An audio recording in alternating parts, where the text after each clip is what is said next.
Terima kasih Tuhan, kami akan belajar firman-Mu malam hari ini, berkati setiap kami. Dalam nama Yesus, semua yang siap mendengarkan firman Tuhan, sama-sama katakan, amin, haleluya. Ya. Filipi 4 ayat yang ke-13, kita baca bersama-sama, 1, 2, 3. Segala perkara dapat kutanggung di dalam Dia yang memberi kekuatan kepadaku. Amin, Bapak Ibu. Segala perkara dapat kutanggung. Segala perkara dapat kutanggung di dalam Dia yang memberi kekuatan kepadaku. Bapak Ibu Saudara yang dikasihi oleh Tuhan, minggu kemarin saya sampaikan bahwa Rasul Paulus menulis surat kepada jemaat di Filipi ini ketika dia ada di dalam penjara. Bukan dalam keadaan yang enak dalam kantor atau di tempat tidur yang nyaman atau dalam hotel sambil dia ngetik di laptop atau di handphone atau di Android, bukan. Tapi dia ada dalam penjara bawah tanah.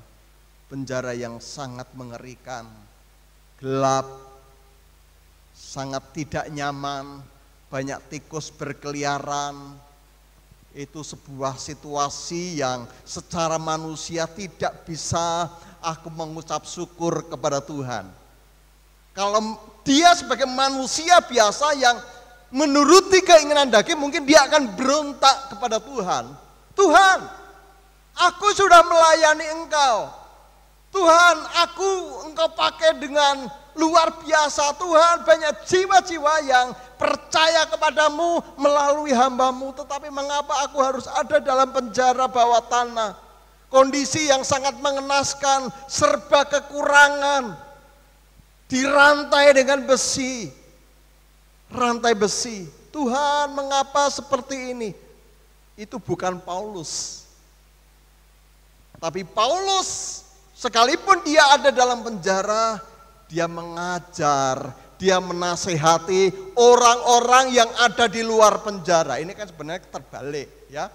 Kalau kita datang ke penjara, kita seringkali berkata, wes sing sabar, tetap bersyukur, apapun yang terjadi Tuhan punya rencana. Biasanya orang yang dari luar penjara yang bisa menasihati orang-orang yang ada dalam penjara.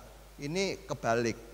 Rasul Paulus yang ada dalam penjara, ya, dalam kondisi yang terbelenggu, tapi bisa menasehati jemaat yang ada di Filipi yang saat itu mereka sedang bermasalah dengan kehidupannya, dengan persoalan hidupnya.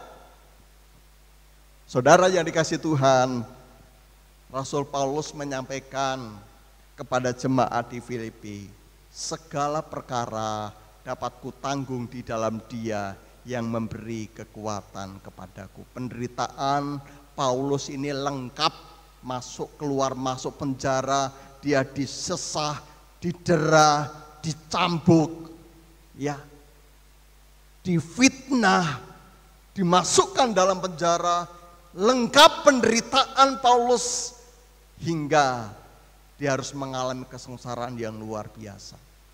Tetapi sekalipun demikian, mengapa dia bisa memberikan nasihat?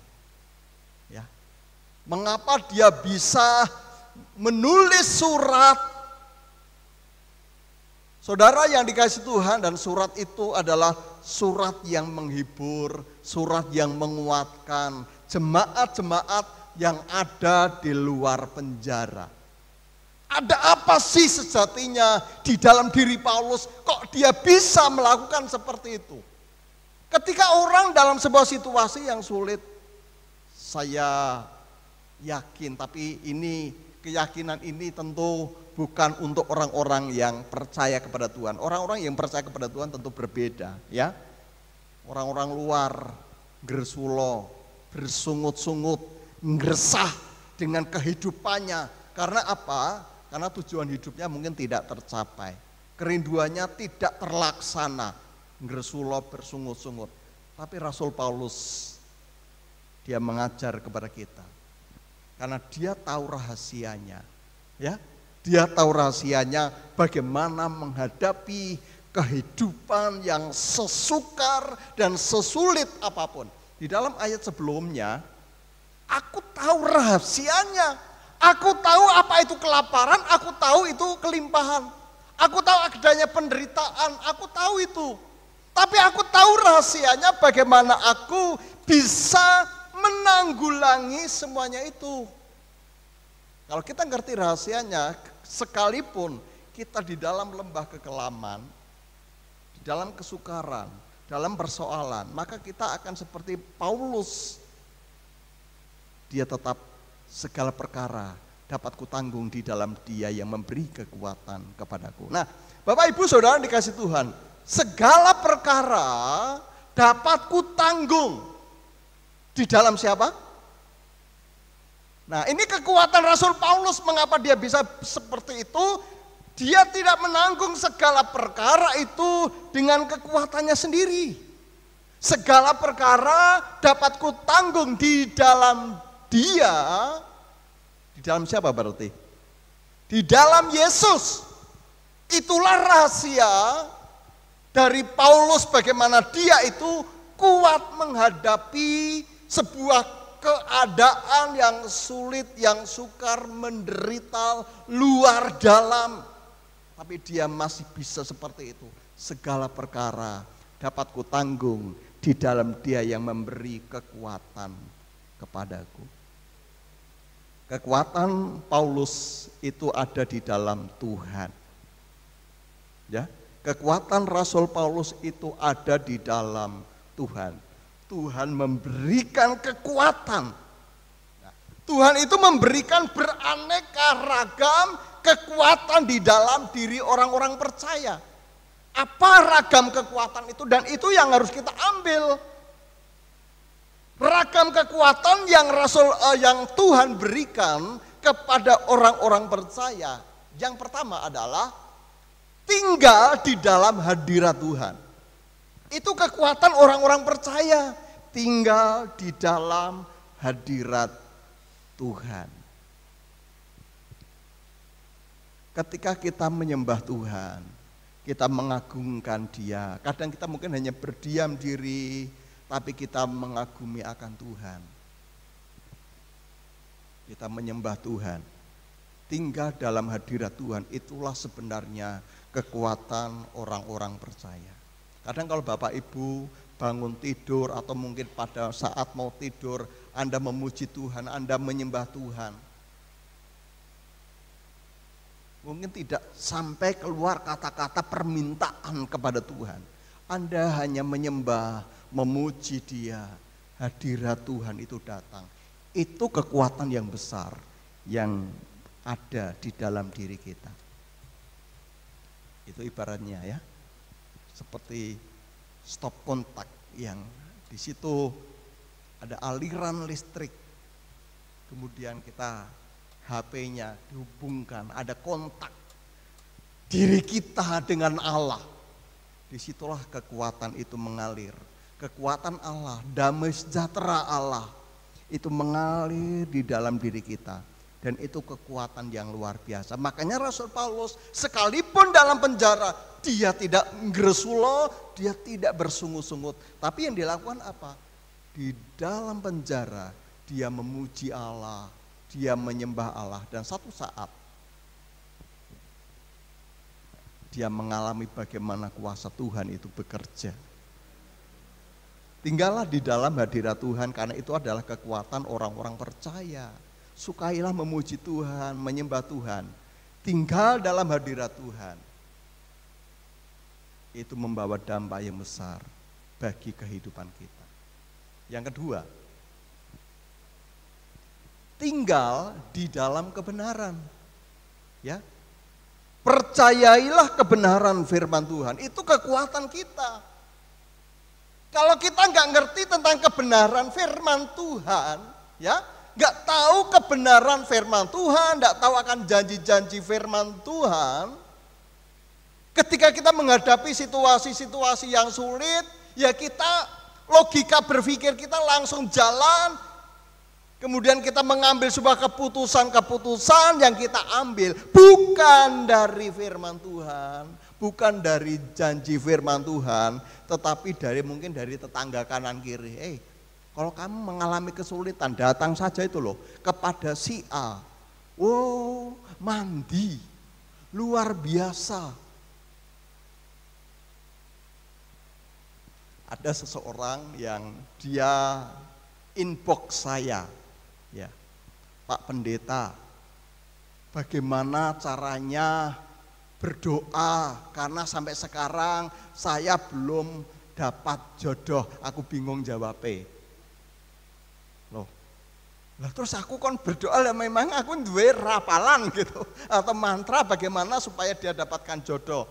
Oh, saya hanya jawab begini. Kalau kamu hidup benar, kamu dewasa, sebenarnya jodoh itu sudah akan disiapkan oleh Tuhan. Tapi kalau kamu belum siap, ini nanti akan rusak. Kalau kamu belum dewasa, ini akan rusak. Makanya kamu benar dulu, kamu dewasa dulu, maka ini akan diberikan. Kalau belum dewasa, kalau belum benar, ini diberikan kepada kamu pasti akan rusak. Makanya dewasa dulu, benar dulu, baru akan diberikan. Saya berikan komentar. Setelah itu tidak disambung lagi. Ya, memang orang ini agak aneh. Saudara yang dikasihi Tuhan, kebenaran firman Tuhan itu menjadi kekuatan buat kita. Amin. Ketika Anda Bapak Ibu mengalami sedih, susah, firman Tuhan itulah menjadi penghiburan kita. Ya. Firman Tuhan itu memberi kekuatan kepada kita. Itu ragam kekuatan yang Allah berikan kepada kita. Satu, hadirat Tuhan. Yang kedua, firman-Nya. Itu kekuatan bagi kita. Kemudian yang ketiga, ragam kekuatan yang Allah berikan kepada orang-orang percaya. Yang ketiga adalah keluarga Allah. Keluarga Allah itu siapa? Saudara-saudara seiman. Itu menjadi kekuatan bagi kita dalam kita menghadapi situasi-situasi yang sukar dan situasi-situasi yang sulit. Mengapa demikian? Karena dalam saudara seiman kita saling mendoakan. Amin Bapak Ibu. Bapak Ibu sering mendoakan satu dengan yang lainnya? Jemaat dia kok malas sekali. Sekarepe lah, mlebu neraka ya sekarepe, aku ora peduli. Enggak mungkin seperti itu kan? Bapak Ibu akan mendoakan, Tuhan berikan kesetiaan kepada dia. Saudara, sepertinya kok Tuhan kok enggak ada tanda-tanda mujizat dia akan datang beribadah. Wes enggak usah, itu bukan urusanmu, itu urusan Roh Kudus. Yang penting Anda sampaikan, Anda mengasihi dia.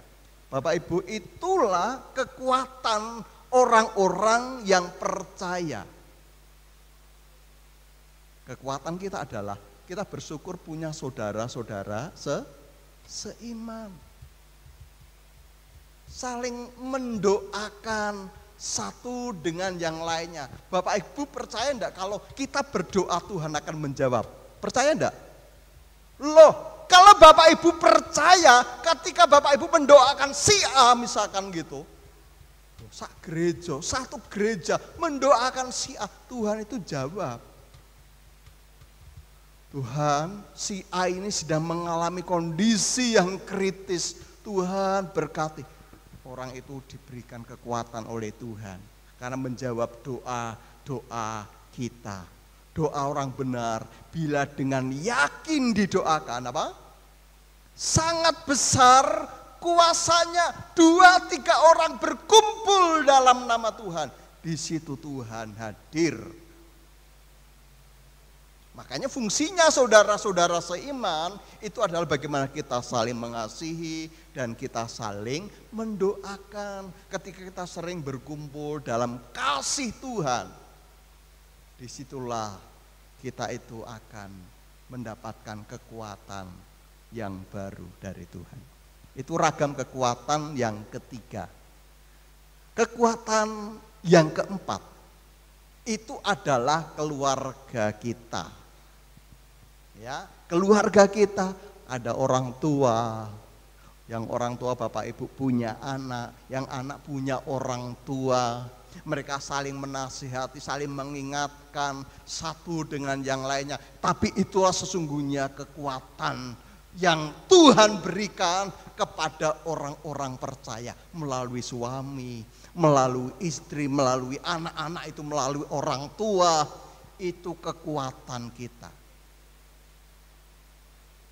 Anak itu mempersatukan orang tua. Bapak Ibu pernah nggak ngalami seperti ini? Ketika antara suami dan istri sedang cekcok, ya, cekcok. Biasanya perantara untuk komunikasi siapa? Perantara untuk komunikasi siapa? Orang mungkin ngomong sendiri, nggak mungkin. Kalau ada anak yang disuruh bilang, mama ya, papa suruh buatkan kopi. Oh, anak kan biasanya sering kali dibuatkan begitu kan. Mah, apa? Papa suruh buatkan kopi. Genti ngomong, ya kan? Genti ngomong. Bilang, papamu orang duwe gula, ngomong. Anak gitu kan? Bapak Ibu ngalami enggak? Anak itu sering bilang nih. Sampai kepada bapaknya, orang duwe gula Pak, jare ini. Ya wis nyotakne duit. Mama kon tuku lah. Anak kan seperti itu. Tapi akhirnya dari hal seperti ini akan rujuk kembali. Bapak Ibu pernah ngalami enggak? Saya ngalami kok juga gitu. Anak jadi serono, suruh sini gitu kan. Karena orang tua yang tidak akur.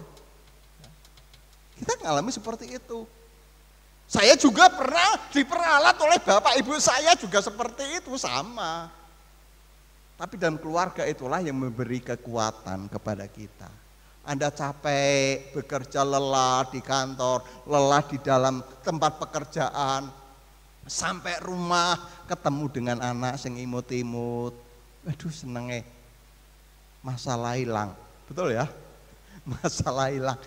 Itu kekuatan, ragam kekuatan yang Allah berikan kepada kita. Kalau kita diberikan keluarga, bersyukurlah.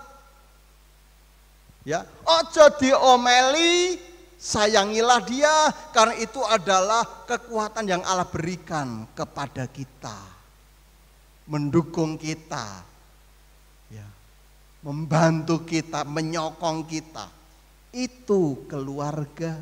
Jadikan keluarga itu menjadi surga yang nyata di tengah-tengah dunia. Saya dengan istri pernah bilang begini, ya kalau kita ini baik dalam suasana pandemi virus corona, tidak boleh pergi-pergi. Di rumah aja, kalau rumahnya kecil ukuran, ya RLS misalkan begitu, rumah sangat sempit sekali, sangat sedikit semen gitu. Ublek dengan suami istri, ketemu kuwi terus. Nah kalau rukun, ora masalah. Ya saya dengan istri rukun, ya enak aja Pak ya. Iya enak kita rukun, mesra. Coba kalau dalam rumah itu seperti Tom and Jerry, enggak rukun. Iki rokok, nggak mau pergi-pergi, nggak bisa, nggak boleh, ya. Di rumah kok ketemu kuwi buta cakil terus itu. Sing siji ketemunya limbuk terus gitu. Wah, apa yang terjadi coba? Bukan sesuatu yang enak, tapi kalau keluarga itu rukun, saling mengasihi satu dengan yang lainnya. Sekalipun situasi lockdown, kita tetap menjalin sebuah hubungan yang akrab, yang indah. Karena di dalamnya saling mengasihi. Dan itulah sebenarnya kekuatan yang Tuhan berikan kepada anak-anak Tuhan. Man, Bapak Ibu, kita bersyukur bahwa Tuhan itu berikan ragam kekuatan. Segala perkara dapat kutanggung Di dalam Tuhan, dan Tuhan itu memberikan 4 ragam kekuatan. 1, hadiratnya, tinggallah dalam hadirat Tuhan. Yang kedua, tinggallah dalam kebenaran firman Tuhan. Percayai akan janji-janji Tuhan.